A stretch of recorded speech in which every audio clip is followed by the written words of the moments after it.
Está no ar mais um Boletim Coppola News, o canal de cortes mais visto do YouTube. Eu sou Márcio Andrade e no vídeo de hoje você vai ver mais um debate entre o Caio Coppola e um petista qualquer.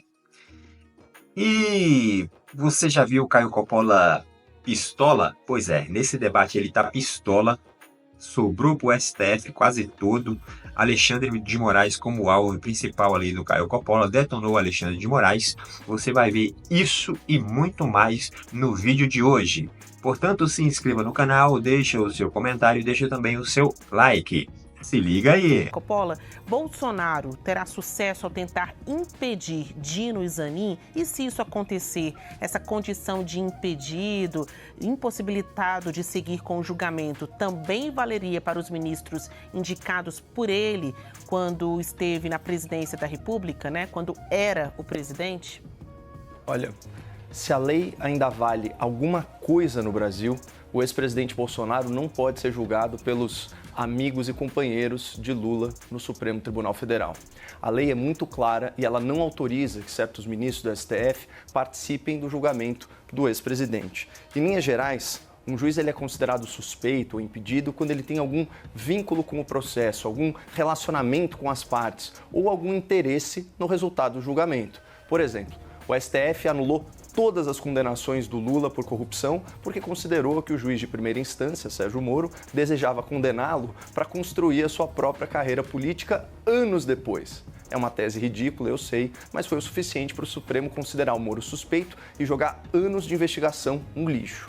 Agora, no caso do ex-presidente Bolsonaro, o justo, o correto seria seguir essa interpretação rigorosa das hipóteses de suspeição e impedir que ministros potencialmente interessados em prejudicar Bolsonaro não participem do seu julgamento.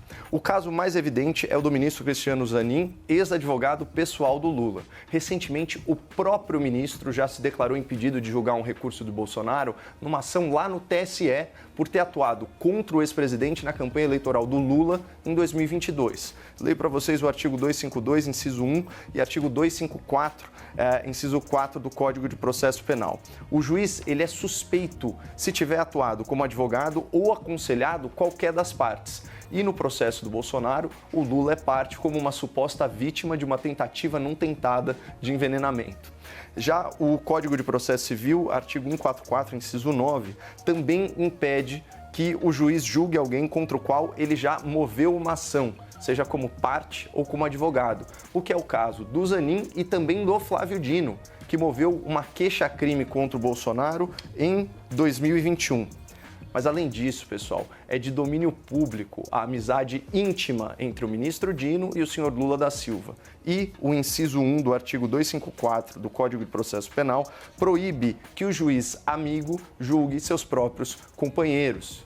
Aliás, esse dispositivo diz o seguinte: o juiz se dará por suspeito ou será recusado pelas partes se for amigo íntimo ou inimigo capital de qualquer um deles.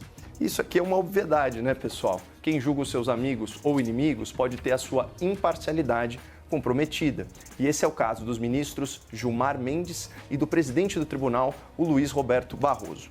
Para quem não se lembra, o Gilmar Mendes se referiu ao Bolsonaro e à sua assessoria como uma agente de porão da milícia do Rio de Janeiro, lá embaixo na escala das degradações, fecha aspas. Por sua vez, o Barroso se gabou de ter, aspas, derrotado o bolsonarismo para permitir a democracia, fecha aspas. Portanto, se por um lado o Zanin e o Dino são amigos íntimos do Lula da Silva, por outro lado, Gilmar e Barroso são inimigos capitais do Bolsonaro, isso nos termos da lei. E justamente por isso, numa democracia séria, respeitado aí o Estado de Direito, jamais poderiam julgar um processo em que Lula é a suposta vítima e Bolsonaro o suposto agressor. Mas o pior caso de impedimento, o pior caso de suspeição, já denunciado inclusive pela Associação Nacional dos Procuradores e também pela Procuradoria-Geral da República em anos anteriores, é a violação sem precedentes do devido processo legal, protagonizada pelo ministro Alexandre de Moraes. O Moraes, ele figura no processo contra Bolsonaro como relator, como autoridade investigadora, como vítima e agora como juiz, o que é uma flagrante ilegalidade autoritária só permitida pela distorção da lei vigente. Então, aspas aqui para PGR, no mandado de segurança coletivo, que visava impedir o ministro de julgar um processo no qual era vítima. Aqui um agravante. Além de investigador e julgador, o ministro relator do inquérito, Alexandre de Moraes, é vítima dos fatos investigados. Não há como imaginar situação mais comprometedora da imparcialidade e da neutralidade dos julgadores, que são princípios constitucionais que inspiram o sistema acusatório. O que ocorre com o inquérito, portanto, é inédito. Fecha aspas. Então, para quem ainda tiver alguma dúvida, Basília, olha só o inciso 4, o artigo 252 do Código de Processo Penal. Aspas. O juiz não poderá exercer jurisdição no processo em que ele próprio for parte ou diretamente interessado no feito. Mas, infelizmente, aqui no Brasil, você está protegido pela lei não significa obter sucesso nos tribunais. Por aqui, triunfa quem está protegido pelos interpretadores da lei. E esse certamente não é o caso do ex-presidente Bolsonaro.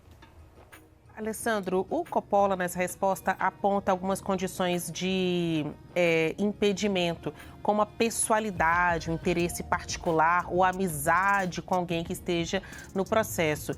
Esse critério valeria para todos os ministros, então, tanto aqueles próximos do presidente Lula quanto os indicados pelo ex-presidente Jair Bolsonaro? Na sua avaliação, Bolsonaro terá sucesso ao tentar impedir Dino e Zanin? E o mesmo critério vai se arrastar, né, valer para outros casos também? Veja, nós temos uma situação onde você tem a alegação por parte da defesa do Bolsonaro, e veja, a defesa tem todo o interesse do mundo e tem todo o direito de fazer as argumentações que deseja, porque tem ampla defesa e contraditório, alega aí essa questão de violação da impessoalidade e da isonomia. É para isso que serve a questão de você alegar que um sujeito, que um juiz esteja impedido ou esteja sob suspeição, ou seja, a ideia é que viola-se, nesse caso, a impessoalidade do julgamento, a igualdade, a isonomia com relação ao julgado. Bom, quando a gente olha essa situação e vai ao Supremo Tribunal Federal, no caso do Bolsonaro, a gente precisa lembrar o seguinte, que qualquer alegação desse gênero tem que ter fundamento. E eu não estou falando só um fundamento jurídico, é um fundamento em situações factuais, efetivas e realmente danosas. Por que isso? Porque você tem um Supremo Tribunal Federal, uma Suprema Corte, onde você tem 11 ministros. Não é um tribunal qualquer, não é um julgado realizado de maneira qualquer. Mais do que isso, você tem um ex-presidente da República, um conjunto de agentes de Estado sendo julgados, inclusive militares, e você tem um crime que não é um crime usual, que é um crime altamente complexo, que é golpe de Estado, abolição de Estado, do Estado Democrático de Direito. Nesse tipo de situação, Basília, o que eu diria? Você tem que analisar o caso concreto e verificar se existem elementos reais, fortes o suficiente para você desqualificar um julgador dentro do processo e retirá-lo do julgamento. E aí, nessa situação, você começa a ter uma argumentação que pode ser perigosa. Qual é essa argumentação perigosa? É aquela argumentação genérica. Então, você começa a dizer, bom, porque teve indicação política, então nós temos diante de uma situação onde a pessoa, o julgador, o ministro ou a ministra do Supremo não pode julgar. Daqui a pouco, você pode chegar numa situação que todo mundo está meio que pensando na cabeça, que é aquela circunstância em que você já não tem mais nenhum julgador. Você não tem ninguém que consiga julgar esse caso, né, que seja completamente neutro e imparcial com relação ao julgado. Porque, no fundo, essa argumentação de impedimento, ela não pode ser genérica, ela tem que ter fatos substanciais. E vale dizer aqui, Basília, que o Supremo Tribunal Federal tem uma posição historicamente, veja, não é novidade, historicamente a posição do Supremo Tribunal Federal é muito rígida para reconhecer impedimentos. Existem situações específicas, mas o Supremo Tribunal Federal, regra geral, afasta noções de impedimento se você não tiver uma situação fática muito, mas muito forte mesmo, Basília. Bom, existem algumas coisas aqui no Brasil que não fazem muito sentido, né? Aliás, várias coisas, muitas coisas não fazem sentido aqui no nosso país. Bom, e uma dessas coisas que eu andei observando agora com essa questão do julgamento aí do Bolsonaro, prende o Bolsonaro, solta o Bolsonaro, enfim, uma confusão toda, doida, né? É golpe, pessoas presas, enfim, uma série de questões. Mas o que eu queria comentar nesse vídeo é a questão da implementação do Poder Judiciário, né? Principalmente ali da cúpula, né? Ali do STF, que é o que detém o maior poder em toda a estrutura do sistema judiciário brasileiro. Então, como que é implementado essa questão aí do STF, né? Como que é? Vamos para a coisa prática, né? Como que é escolhido um ministro para o Supremo, né? Um ministro do STF. Esse ministro, ele é escolhido. Veja bem como não faz sentido o negócio, né? Esse ministro, ele é escolhido pelo presidente da República, né? Ele é indicado para o cargo de ministro do Supremo Tribunal Federal, STF, pelo presidente da República. Ele é indicado pelo presidente da República. Esse presidente da República deveria indicar essa pessoa ou esse futuro ministro, né, dentro de uma tal de lista tríplice. Tá, o ideal é que seja da lista tríplice. Porém, por algum motivo, o presidente da República, ele também pode indicar o ministro fora da lista tríplice. Pois bem, tanto o Bolsonaro quanto o Lula indicaram ministros para o Supremo fora da lista tríplice. Pois bem, a indicação desse ministro, desse futuro ministro, tem que passar por uma sabatina. Essa sabatina é feita no Senado. Então, o Senado vai lá sabatinar aquela pessoa que irá ocupar o cargo de ministro da República, de ministro do Supremo Tribunal Federal, do STF, indicado pelo presidente da República e sabatinado pelo Senado. O Senado vai lá e dá o aval. Pronto, está aprovado, vai ocupar o cargo. Pois bem, este ministro que acabou de ser indicado pelo presidente da República e sabatinado pelo Senado, ou seja, o Senado dá o selo de garantia ali de que esse ministro tem todas as prerrogativas para ocupar o cargo. Então o Senado dá o aval, aprova o ministro. Este mesmo ministro irá, no futuro, julgar processos, tanto do presidente da República, que indicou o próprio, e também processos dos senadores, do próprio Senado, no geral. Então, não faz o menor sentido esse sistema como está sendo implementado hoje. Muito provavelmente desde sempre foi assim, talvez, não sei, enfim, se houve mudança ou se não houve. Mas é assim que acontece hoje. Eu acho que não houve mudança, né? Mas é assim que acontece hoje e eu não vejo sentido em absoluto em relação a isso. Porque, sendo assim, nenhum daqueles ministros ali, né? Porque, imagine, todos foram indicados por presidentes. Presidente de esquerda ou presidente de direita. Foram indicados por presidentes. Então, Bolsonaro indicou, Lula indicou, Dilma indicou. Então, o que acontece é que muitos ali foram indicados pela galera do PT, ou seja, de esquerda.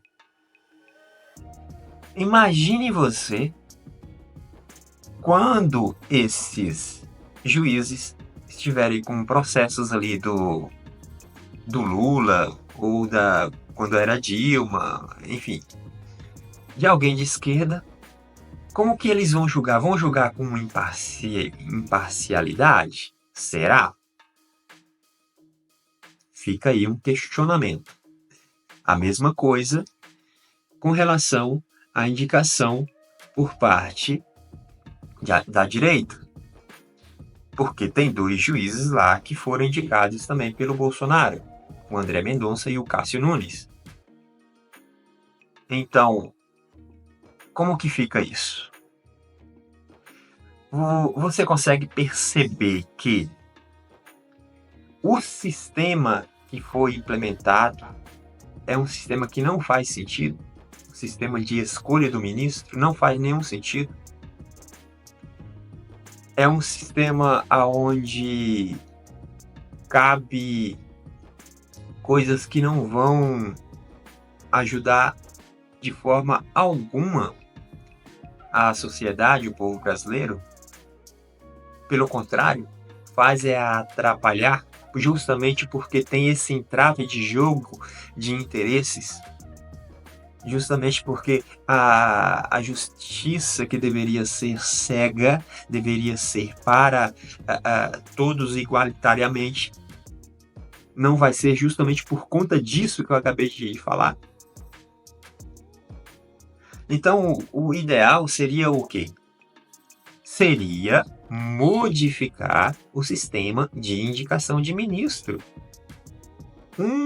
Uma das coisas, uma coisa pequena que deveria ser mudado, pequena no sentido em relação a toda a bagunça que existe, né?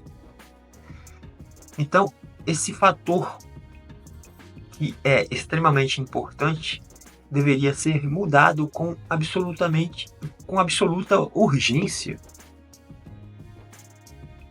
E ninguém se move para isso. Quando tentaram fazer, não conseguiram, justamente por conta de jogo de interesse.